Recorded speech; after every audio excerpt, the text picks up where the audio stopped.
about convenience, value. You have to have a value equation that makes sense. Comfort, ease. And so we've evolved based on what the customers have told us. Like now a big thing is Wi-Fi and power outlets on board.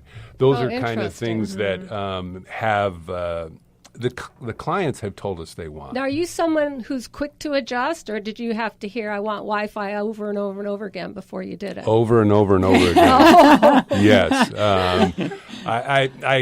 I don't know about how quick we are to, but fortunately within the company, we have discussions on these kind of things. But as the owner, you'd probably be more cautious than you would in other situations. So, Samantha, has anything surprised you about how more difficult than you thought it was to actually run a business like this since you've been on board? A little more I don't know, I was going to say almost respect for what has been built? Yeah. Every day. I think I'm learning new things every single day, seeing new aspects of it and what a huge operation is and what different, well, not a huge operation, but a large one and all the different moving parts. And if one thing goes awry or where we have one issue, the trickle down. And so there's a lot of different things that you learn. And I think the ability to put out the fires is what I admire the most without it looking like there is a fire there. So he's got that down. Some people may not know this about Eric, but he was also the mayor of Goleta for a period of time as well. And I wonder, how did those two work for you?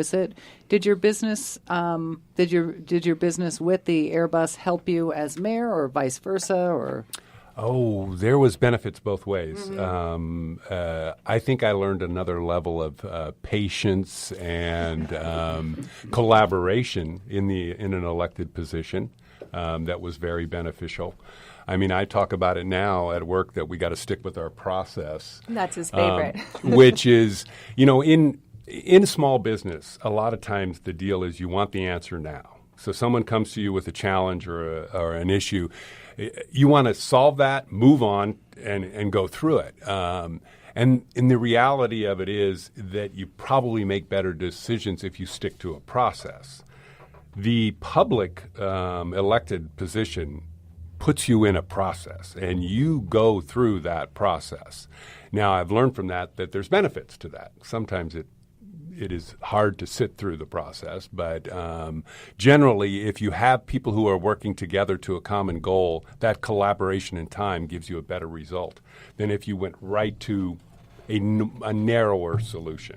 Best advice for somebody that's just getting their own business off the ground? If you could talk to Eric 34 years ago, you would tell yourself what? Best advice. Well, there's a lot of things, how you're going to structure, who you're going to go into business with, those kind of things. But really, an interesting one that I always want to focus on is that so many things we do in business are the same.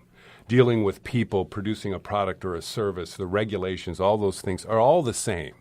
And I hear a lot of times people talking about how do you plan your vocation, your future, that you should do what you love and you'll never work another day in your life. The truth is so much of what goes on in business is the same. I really think you should approach it, learn to love what you do. And, if you have a passion, that's great. But the other side of it, make sure that business life is going to produce the lifestyle that you want to live within. If it doesn't, then adjust to what you are pursuing. So I said, learn to love what you do. Yeah. Eric, thank you so much. And Samantha, the time went just so quickly, but we need to go to a break. And so you are listening to Co-work Radio here on KZSB. Thanks for being with us today. Thank you.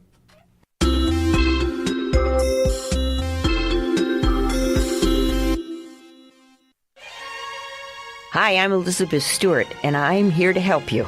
An appraisal of your art and antiques may be the best investment you can make today. After the fires, folks were concerned about their valuables and asked what was the best way to protect them for insurance purposes. You need an appraisal to determine value. When you plan your trust and will, and you want to give treasured art and antiques to your family, you need an appraisal to determine value and be fair. When you want to sell art or antiques in this fluctuating market, you need an appraisal to determine value. When you need help selling something for the highest value, you need an appraisal. And when you have inherited art and antiques and want to know what you have, you need an appraisal. I'm Elizabeth Stewart, a certified appraiser for these past 20-odd years, and I can help.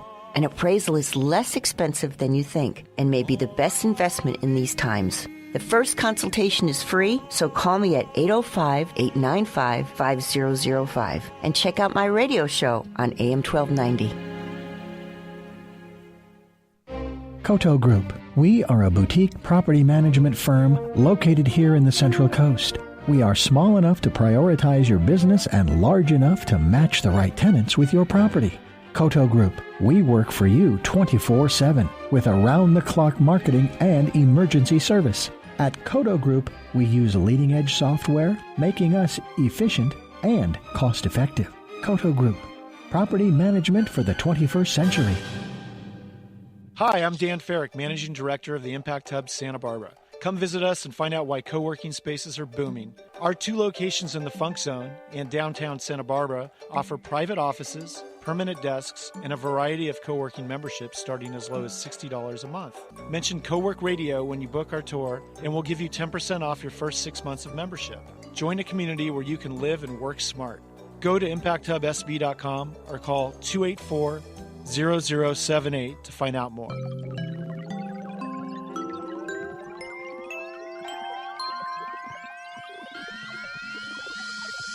And welcome back to Co-work Radio here on KZSB 1290 AM. I'm Catherine Raymock. And I'm Jane Walker-Wood. And we're a show all about the modern entrepreneur. Each week we interview 2 company founders. And today we have in the studio with us Pia Dorer. And Pia is founder and CEO of Orange Identity, which is a communications firm with offices in California and Australia. How are you doing, Pia?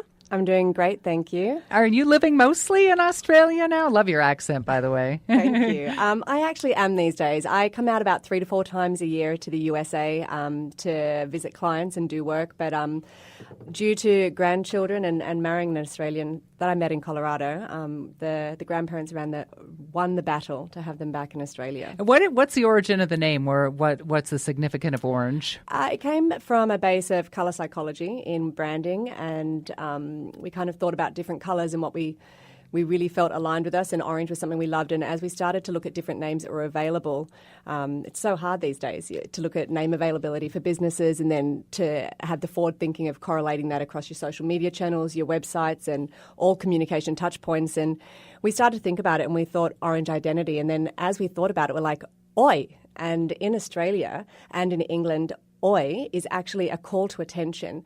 It's often used at sports games. You'll hear Aussie, Aussie, Aussie, oi, oi, oi, Aussie, oi. And so it's a call to attention. It can also be a warning, but it's used traditionally as an attention call and derived from England originally. So we thought, that's exactly what it is. We are calling attention to brands. We're calling attention to whatever a particular client is wanting to amplify in their brand. And sometimes we're also using the oi as a warning sign. We have a department where we also work with mitigating risk, mergers and acquisitions, deflecting attention from a brand when needed as well. Now, I can imagine there's a lot of difficulties working between Australia and California. What are some of the advantages it gives you over other companies having the 2 locations? The best advantage is that our clients actually have about a 20-hour workday.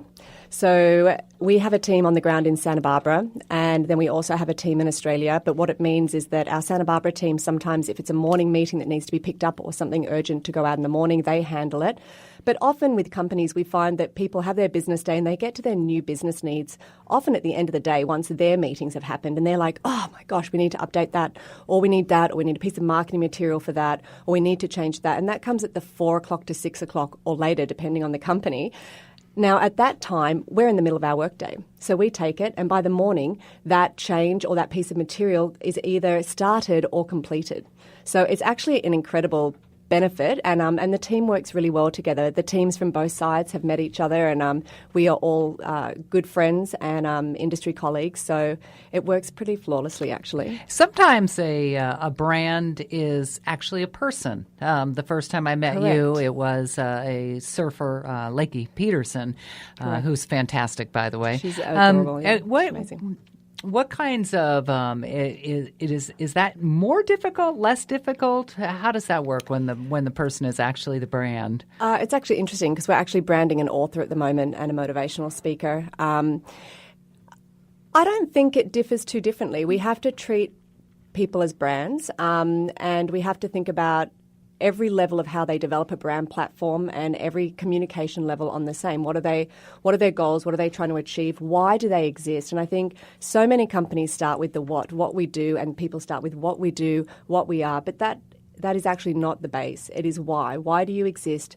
What do why are you here? And I think that's the same with a personal brand. And people who do or have their own brands often skip that pivotal step of building a brand platform because they don't think it's as important because it's just about them. They are the brand platform. But it's really important to really uncover what you stand for and why you're evolving a brand out of yourself. Give us a success story of somebody that maybe before they came to you had their brand and they were doing the what, and then they came to you and things turned around when they did the why. Do you have any offhand? Yeah, we've been working quite closely with a company called Morton Capital out of Calabasas, and they've been around for a long time. Lon Morton, the founder, recently passed away in April, very sadly, but they have been around for a long time and did independent wealth advisory services very, very well. But we recently came on and did an entire brand platform with them this year. And then that is now going into all of the communication touchpoint rollouts. And they have repeatedly come back to us and said that the new brand platform and the way that they have been able to articulate their brand and speak to their clients, it is actually bettering the lives of their clients. And their clients are coming back saying, one of their clients actually carries around a tagline that we developed in her wallet as her mantra, which is get the most life out of your wealth. And that mantra actually just gets carried with her, and she said that was a life-changing mantra when they actually said that to her. And they said, this brand is so much more. It is changing the lives of our clients, and we see that every day. And they're great. They actually give those stories back to us, which are We've had a few branding experts in here, like Angel Martinez was in, and one thing that keeps coming up is a lot of people have trouble explaining what it is they do simply and in a few words. How do you help clients figure out what their log line is? Well, we start off with new clients, we start off doing something called a brand health check, where we really go 30,000 feet up and take a look at who their company is. And that part of that experience for us is also making sure that the client aligns with our values and that we align with them. And it's a great exercise. It's a paid exercise, but at the end of it, everyone gets value out of it, and we can actually decide if we're the right people to move forward.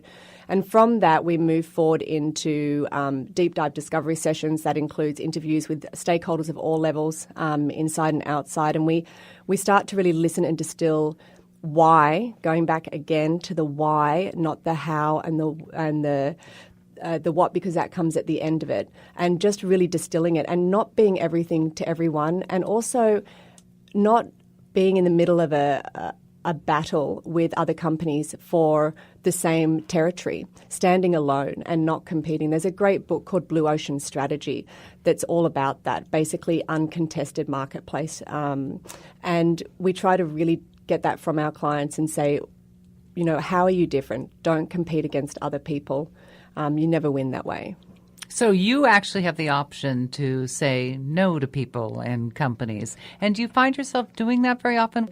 We have a lot of referrals that we would send people through to, forwarded on the ones that they didn't, then everything would just operate so much smoother, because I think it's absolutely integral to feel deeply connected to the agency that is expressing your brand communications. Now, as people are moving away from marketing and advertising on traditional media like television, what are the different challenges you're facing in creating ads and marketing tools for social media?